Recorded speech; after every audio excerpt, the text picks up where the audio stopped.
Buenas tardes. Me place estar con ustedes y poder hablarles un poquito sobre este tema. Voy a tratar de hacerlo lo más práctico posible. Vamos a tratar de explicarles un poco cómo es el proceso diagnóstico desde el punto de vista de biología molecular en las mucopolisacaridosis. Permítame un segundo.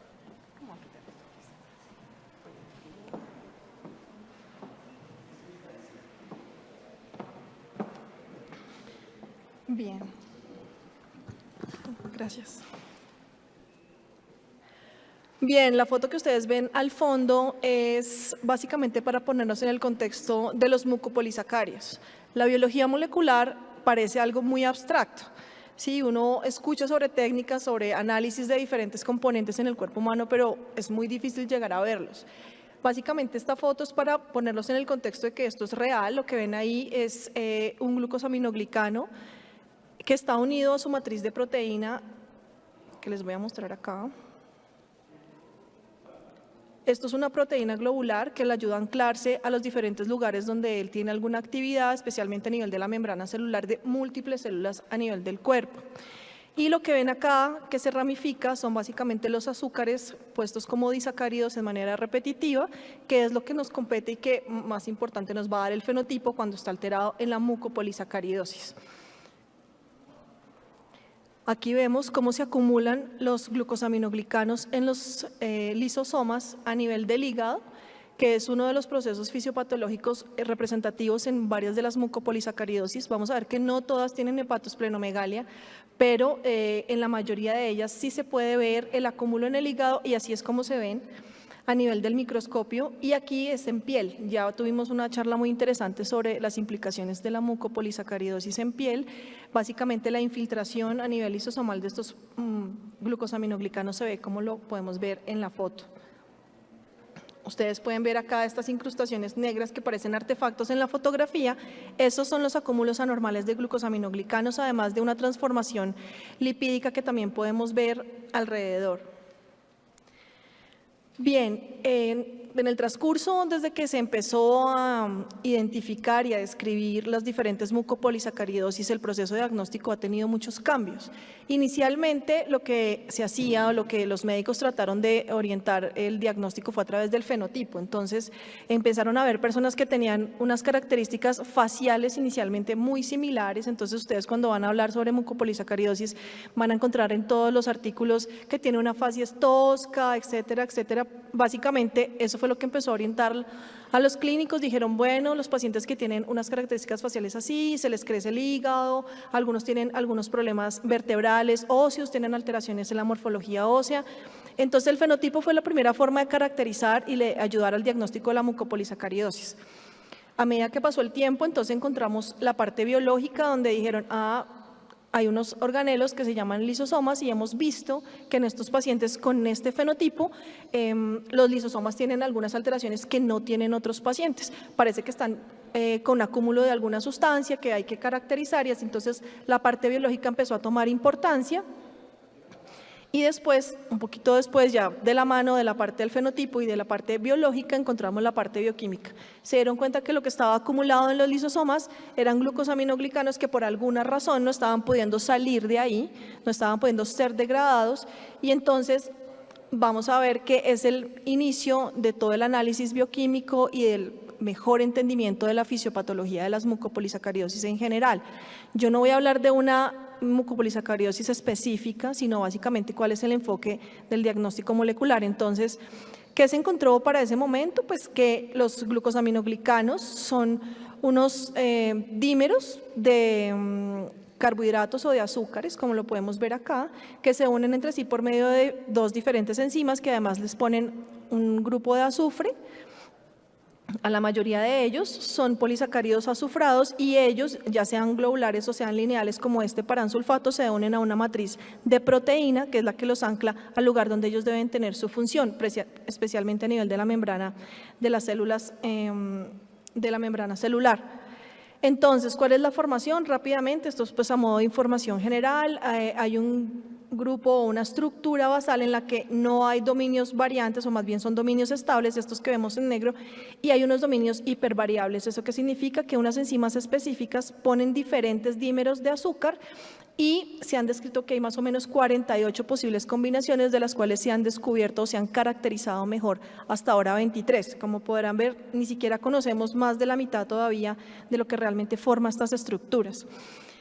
Estos son dominios hipervariables y que permiten que los glucosaminoglicanos le den una gran diversidad a este tipo de proteínas que se llaman proteoglicanos y le permitan interactuar con diferentes tipos de moléculas y también con diferentes tipos celulares, y así diversifican también su función a nivel celular y extracelular. Inicialmente se consideró que la fisiopatología de la mucopolisacaridosis estaba asociada al acúmulo de los glucosaminoglicanos que no se podían degradar en el lisosoma, y esa era la causa de la enfermedad.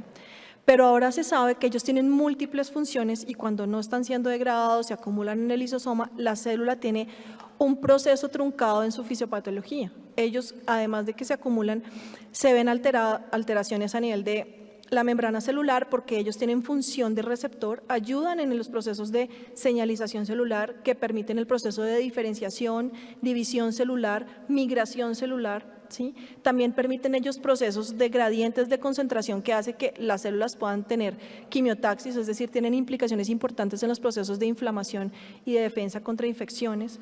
También reaccionan con las cápsulas de los virus, entonces permiten hacer señalización de la misma forma, hacen presentación de quimioquinas, o permiten la orientación para la migración celular, y por consiguiente también se les ha visto importancia en el proceso de metástasis, y hacen también o ayudan en el proceso de comunicación intercelular. Entonces, como se darán cuenta, estos glucosaminoglicanos son unos protagonistas muy importantes de varios procesos celulares.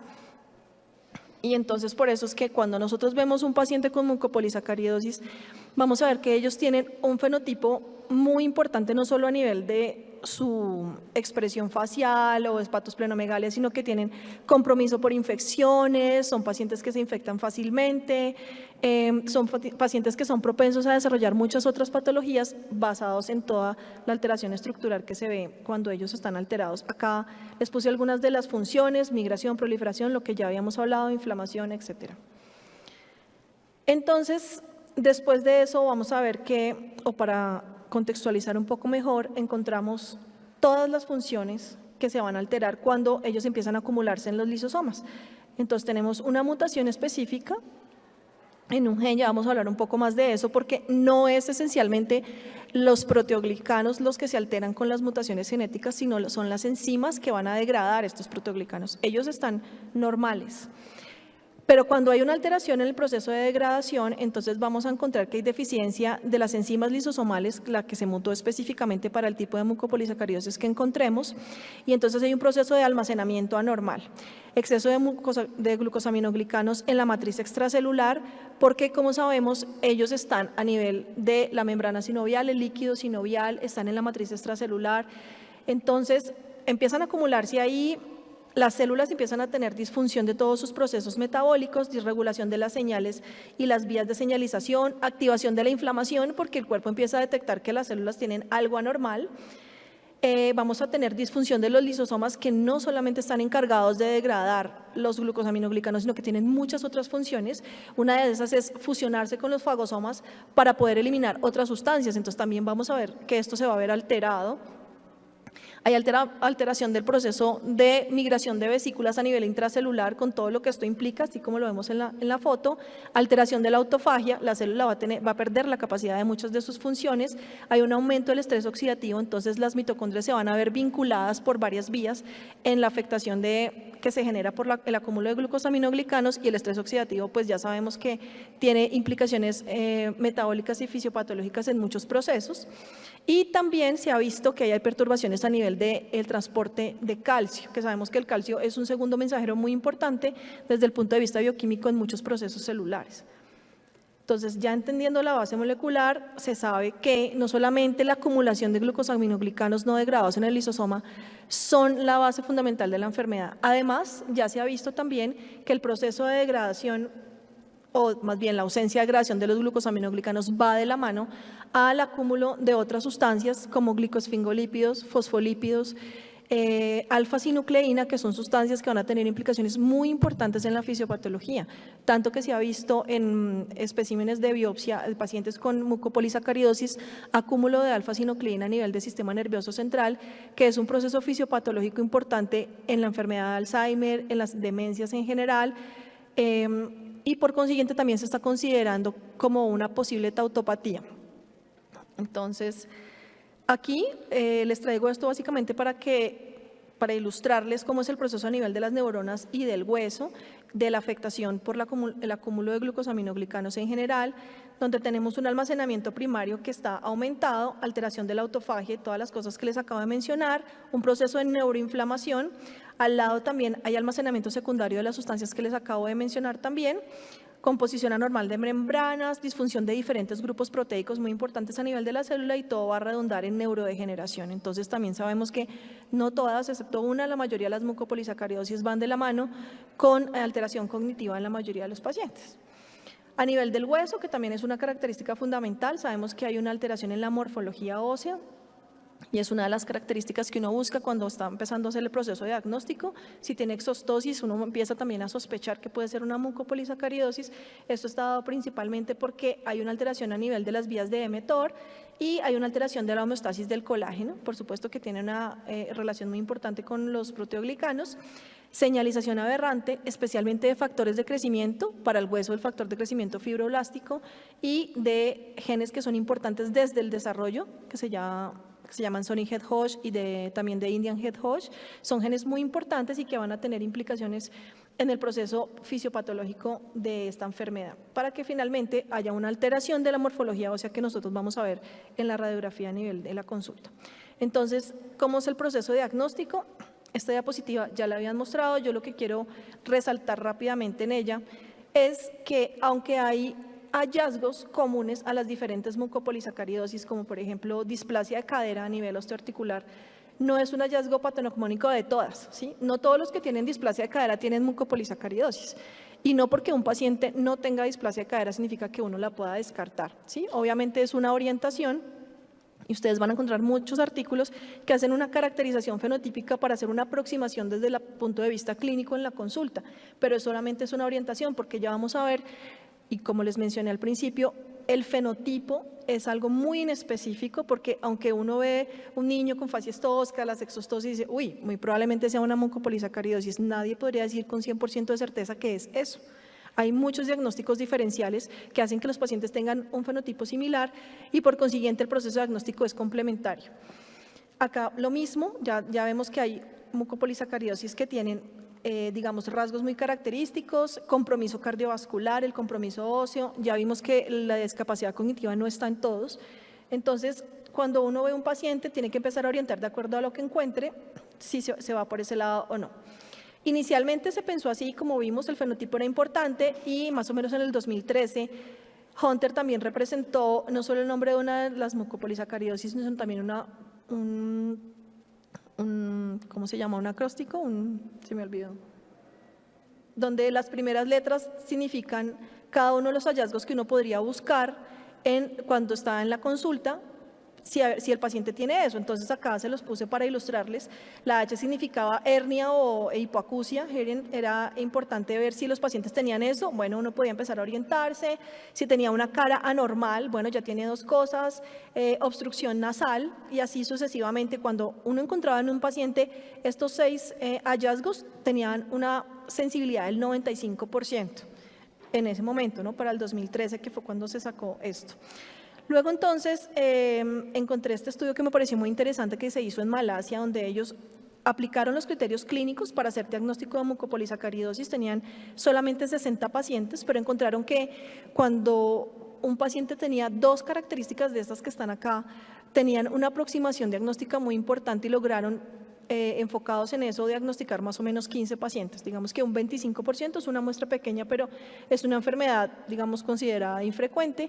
Entonces un 25% es, digamos, bueno, pero es mucho más bajo que el 95% que nos decían en el estudio de Hunter. Entonces ya vemos que no es suficiente.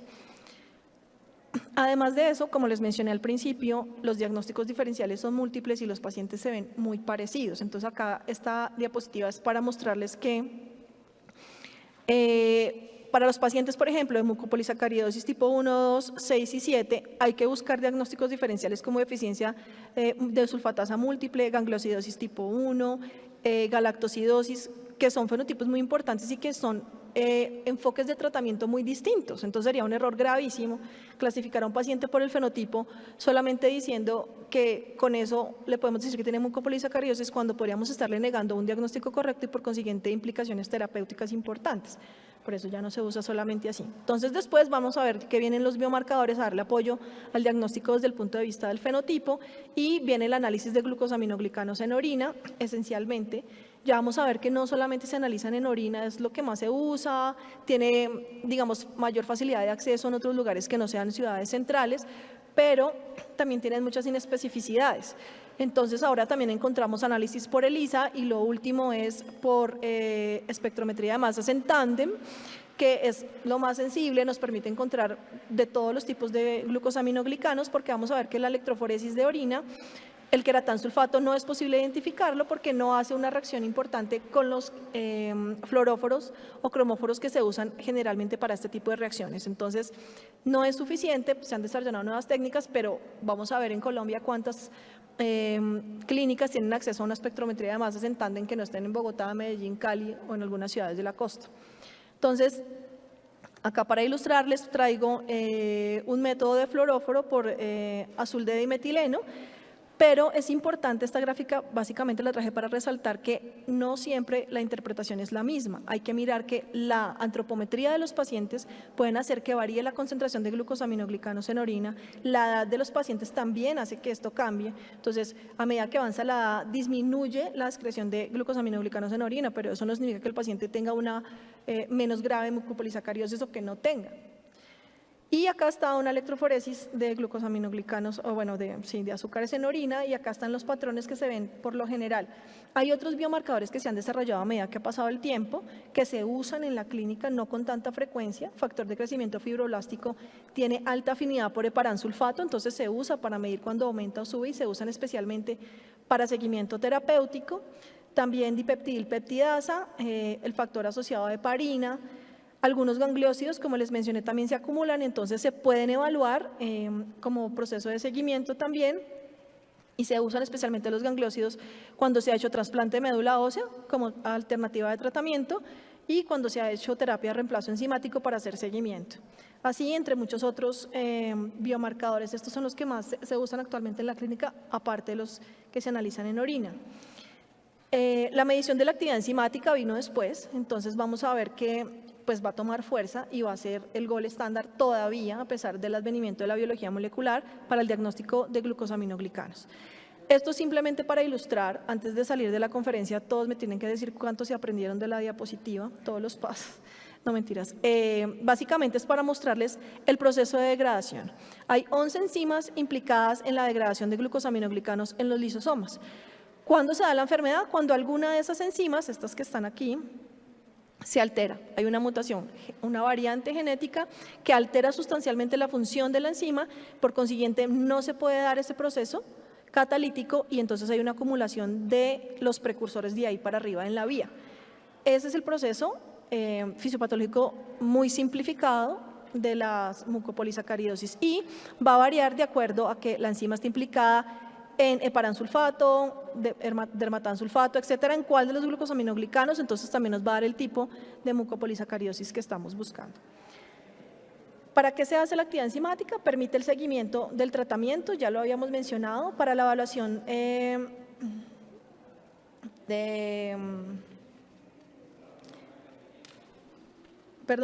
se puede hacer a través de diferentes procesos. También hay una forma de hacer análisis enzimático que ha tomado mucha fuerza y que se usa para screening neonatal, que es gota de sangre seca en papel de filtro, pero esta técnica requiere confirmación, es decir, cuando encontramos un resultado positivo, no podemos dar diagnósticos solamente con esta prueba porque la técnica puede tener falsos positivos, falsos negativos, entonces requiere que se haga un proceso de confirmación especialmente, o lo que se sugiere es que sea a través de biología molecular por la detección de las variantes de acuerdo a la orientación que nos haya dado la actividad enzimática. Los análisis de actividad enzimática se pueden hacer en diferentes muestras, se pueden hacer también a nivel prenatal en biopsias de vellosidades coriónicas, se pueden hacer en líquido amniótico y entonces esto nos va a permitir que hagamos diagnóstico prenatal e inclusive diagnóstico preimplantación, también se puede hacer actividad enzimática y análisis molecular. Entonces, pues esto es importante para que lo tengan presente cuando van a estar en su consulta, todas las opciones que se le pueden ofrecer a los pacientes que tienen sospecha familiar de mucopolisacaridosis, que tienen antecedente de mucopolisacaridosis o simplemente quieren hacer diagnóstico preimplantación, todo esto se puede ofrecer como una alternativa de diagnóstico a estos pacientes. Aquí básicamente hay un resumen de los diferentes tipos de mucopolisacaridosis, los nombres que ya generalmente no se usan, los epónimos, la enzima que está implicada y cuáles de los glucosaminoglicanos están implicados en cada una. Para algunas está implicado dermatan y paransulfato, como para la MPS 1, para otros solamente uno de los glucosaminoglicanos, como por ejemplo para la MPS 2A está de paransulfato y así, etcétera. Esto es, digamos, a modo informativo, ya supongo que al que le interese esto, pues profundizará un poco más en la caracterización de cada una de las mucopolisacaridosis. Además de eso, como les acabo de mencionar también, podemos tomar muestras de diferentes tejidos para poder hacer el proceso diagnóstico. También el proceso diagnóstico a nivel molecular se puede hacer en diferentes muestras, no solamente en sangre. Entonces tenemos vellosidades coriónicas, líquido amniótico, sangre, papel de filtro con gota de sangre, etcétera. Y estos pues cada uno va a tener cierta sensibilidad, cierta especificidad y también van a tener algunas cosas que les genera sesgos. Por ejemplo, es muy importante tener en cuenta el estado fisiopatológico del paciente, las condiciones de almacenamiento de las muestras, cómo se secó la muestra en el papel de filtro, que no se haya contaminado la muestra, qué tan fresca está, etcétera. Todo esto va a ser muy importante y es lo que también puede generarnos sesgos que vamos a tener que tener en cuenta en el momento de diagnóstico.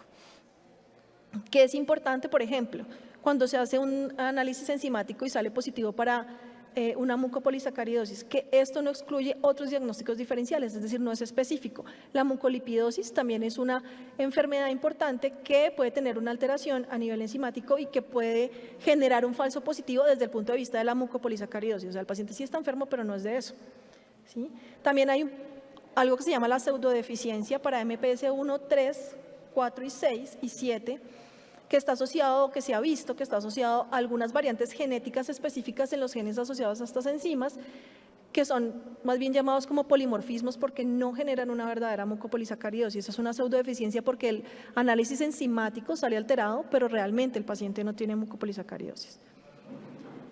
Y también los niveles residuales de la enzima, que vamos a ver que no están sujetos específicamente al grado de afectación de los pacientes. Hay pacientes con niveles altos residuales de enzima y están muy afectados y viceversa también se puede ver. Entonces, no hay una asociación fenotípica específica. Y finalmente vamos a ver la identificación de variantes genéticas por la biología molecular, que es lo que ahora apoya el diagnóstico de las mucopolisacaridosis. ¿Permiten confirmación diagnóstica sin ensayo enzimático? No. Se necesita la actividad enzimática. De hecho, la actividad enzimática todavía es el gold estándar. ¿Por qué si estamos en la época de la biología molecular? Pues porque hay muchos factores que pueden afectar todavía el análisis genético. Cuando uno hace el análisis de un gen específico para cualquier MPS, podemos encontrar el diagnóstico fácilmente si identificamos una variante claramente patogénica o descartarlo si no encontramos ninguna variante, pero como sabemos en biología molecular en análisis ahorita que se usa especialmente NGS, secuenciación masiva en paralelo, la interpretación de variantes tiene, digamos, un matiz que son las variantes de significado incierto. Son las más frecuentes y requieren inversión importante todavía desde el punto de vista de investigación porque no es fácil atribuirles un fenotipo a las variantes de significado incierto, de hecho es incorrecto hacerlo, en tanto no se tenga evidencia que sustente que esa variante puede generar la enfermedad y para eso se necesitan estudios funcionales y eso requiere inversión, investigación, entonces no está exento de complicaciones el análisis y el diagnóstico molecular, por eso todavía nos echamos mano de la actividad enzimática, del análisis en orina, todavía sigue siendo importante, es decir, el diagnóstico para la mucopolisacaridosis no es una vía única, tenemos que echar mano de todo lo que tenemos, fenotipo, análisis bioquímico y también del análisis molecular. En muchos casos, por supuesto, es el que va a dar el punto final. es importante que se haga cuando se tiene actividad enzimática positiva en muestra de papel de filtro, ya lo había mencionado. Cuando la actividad enzimática no es clara, también está indicado el diagnóstico molecular, y en casos de baja actividad enzimática con glucosaminoglicanos normales, podemos estar frente a una pseudodeficiencia y también tendremos la indicación de hacer análisis molecular, aunque en general ahorita ya se hace siempre. Hemos encontrado a través del tiempo y que ha venido teniendo mayor fuerza el diagnóstico molecular que hay variantes que tienen una asociación fenotipo-fenotipo. Entonces hay variantes a las que se sabe que cuando están presentes los pacientes tienen una expresión más leve de la enfermedad y otras que, como las que están acá al lado izquierdo, cuando están presentes tienen una afectación mucho más importante. Sin embargo, la mayoría de las variantes que encontramos son variantes privadas que son específicamente en este paciente y no podemos asociarlas al fenotipo, ¿sí? Todavía no hay estudios suficientes para poder hacer esa caracterización y es muy poco probable porque podemos tener, hasta ahora se han documentado más o menos 2.200 variantes en genes asociados con mucopolisacaridosis. No tenemos todos esos estudios funcionales todavía. Entonces, la asociación genotipo-fenotipo todavía está bastante cruda en este aspecto, pero cuando es clara la patogenicidad de la variante, pues podemos estar seguros de que ese es el diagnóstico. Acá, para mostrarles básicamente que hay diferentes tipos de variantes que se han documentado en los genes asociados a mucopolisacaridosis. Hay de todo tipo, variantes missense, nonsense, variantes del sitio de splicing, variantes de la zona reguladora de los genes, inserciones de lesiones grandes y pequeñas también se han documentado y son la causa para estos casos del fenotipo, inclusive grandes rearreglos cromosómicos, que son estos que están acá, en mucho menor frecuencia sí, pero también se deben sospechar cuando hemos hecho todo el proceso de diagnóstico, estamos seguros de que clínicamente es una mucopolisacaridosis, pero no hemos logrado el diagnóstico molecular, tenemos que ir pensando qué otras posibilidades no están cubiertas en el examen que hemos estado haciendo. Acá básicamente para resaltar, ya lo habíamos visto, las diferentes enzimas implicadas y cómo cada una tiene un perfil que ya se ha podido caracterizar de variantes genéticas, donde las variantes missense y nonsense, como en la mayoría de los genes, son las que están con mayor frecuencia, pero por ejemplo, para la hidronato 2-sulfatasa, encontramos que hay una gran cantidad de pequeñas lesiones, 107 por lo menos para este estudio. Entonces es importante tenerlo presente porque no todos los estudios que se hacen en genética cubren todas las variantes. Eso yo supongo que ustedes lo van a ir viendo o ya lo conocen. No, si uno hace un panel genético para un paciente con sospecha de MPS, eso no le cubre todas las posibles alteraciones genéticas, no le cubre todas estas que están acá. Habría que ver cuál es la sospecha inicialmente y la mayoría de las veces, como también se ve acá, son variantes missense y nonsense que sí se identifican en los paneles, pero cuando son grandes rearreglos cromosómicos, ese no sería la indicación, por ejemplo. Entonces, hay todo un abanico de posibilidades de acuerdo a la sospecha, ¿sí? Tenemos secuenciación Sanger, que inicialmente era la que se usaba para secuenciar cada uno de los exones de cada uno de los genes de acuerdo a la MPS que uno sospechaba. Ahora ya no se usa así, eso genera consumo de tiempo, es más dispendioso a nivel de laboratorio y puede demorar mucho más el diagnóstico. También se puede utilizar RT-PCR, ya no se usa mucho para mucopolisacaridosis, de varios tipos de PCRs. MLPA también se puede usar para mirar rearreglos cromosómicos, por ejemplo, Array-CGH, aunque ya vimos que sí está presente, pero en una muy menor proporción como la causa de este tipo de enfermedades, y entonces lo que viene a tener fuerza son los análisis por NGS. Lo que más se usa son lo que ya conocemos como paneles. Se ofrecen paneles específicamente para mucopolisacaridosis. En algunos artículos ustedes encuentran que solicitan exomas o genomas, no es lo más frecuente. Cuando el diagnóstico es muy difícil, por ejemplo, se sabe o se tiene la certeza de que muy probablemente es una mucopolisacaridosis, pero en las pruebas iniciales no ha salido el resultado.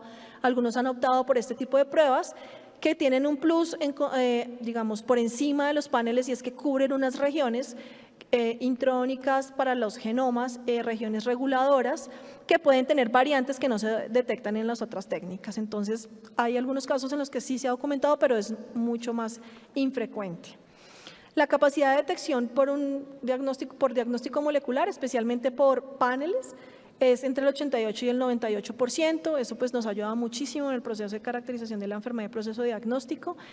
Este entonces sería el flujograma que tenemos la sospecha clínica, muestras de orina, de sangre, en orina para mirar glucosaminoglicanos, por cromatografía de capa fina también se usa, o electroforesis. Si es negativo, pues podríamos descartar la mucopolisacaridosis, pero hay que buscar otras posibles enfermedades de almacenamiento lisosomal. Si están aumentados, pues uno sospecha aún más la mucopolisacaridosis y podría ir de acuerdo al patrón de cromatografía de capa fina o electroforesis, orientarse por una específica, pero pues ya no es necesario ser tan específicos, podemos hacer un panel para todas las demás y mirar, y así poder obtener el diagnóstico. Acá lo mismo, depende del patrón de electroforesis que encontremos, dermatane paransulfato para las dos primeras o mucopolisacaridosis tipo 7, paransulfato, dermatán, cada uno con un perfil específico, pero no olvidar que si encontramos dermatane y paransulfato, hay que pensar en deficiencia de sulfatasa múltiple o también en mucolipidosis. Este estudio finalmente me pareció muy interesante porque muestra un poco la complejidad del diagnóstico molecular. Lo hicieron en Irán.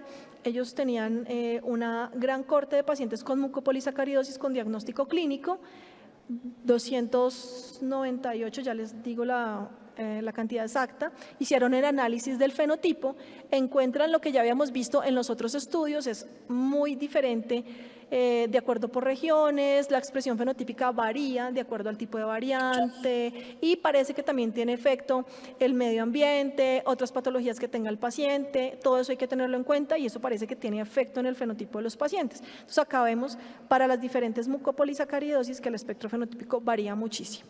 Ellos hicieron ese análisis y encontraron 302 pacientes con diagnóstico clínico de mucopolisacaridosis, de los cuales 289 no estaban relacionados entre sí, por eso fueron los que entraron al estudio. 106 ya tenían un análisis molecular para mucopolisacaridosis con una variante patogénica, que son estos que están acá. Ellos lo que hacen esencialmente, para resumirles, es vuelven a analizar esas variantes por secuenciación Sanger, validan la mayoría excepto una, la que no validaron la pasan al grupo que no tenía análisis molecular, y a ese grupo que no tenía análisis o que no se les había identificado por un panel para MPS, le hacen un panel para enfermedades, para errores innatos del metabolismo que analiza más o menos 495 genes. Todos los posibles diagnósticos diferenciales estaban incluidos.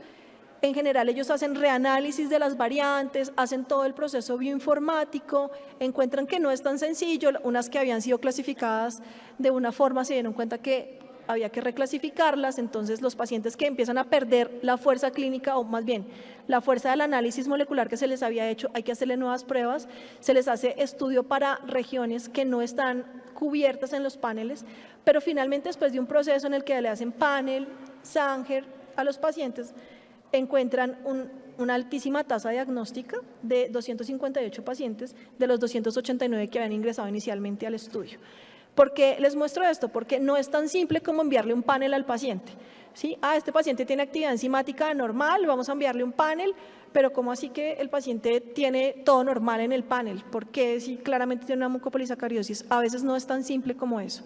Entonces, la orientación clínica, el fenotipo, la actividad enzimática, los procesos, las técnicas de tamizaje, todo eso va a ayudar al proceso de diagnóstico de los pacientes y por eso hay que tenerlo en cuenta en la consulta. Solo para mencionar antes de terminar, el diagnóstico preconcepcional y prenatal pues está a la mano, se puede hacer, ya les acabo de mencionar las indicaciones.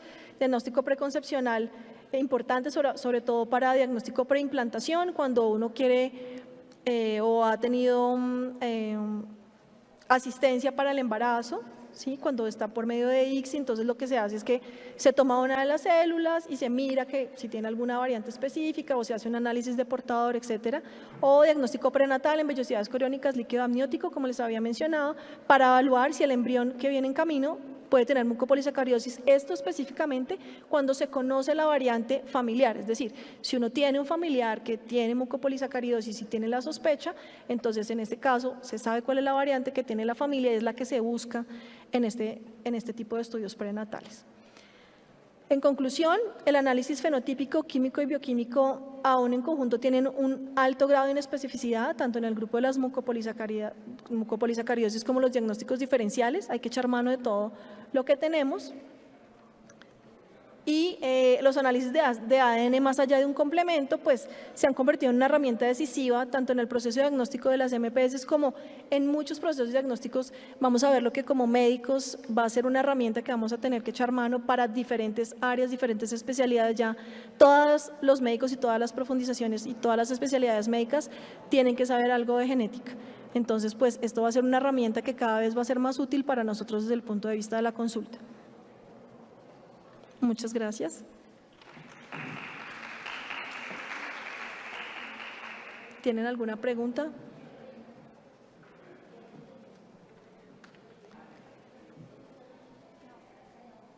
Listo. Listo. Entonces, ¿tú quitas esto? Sí.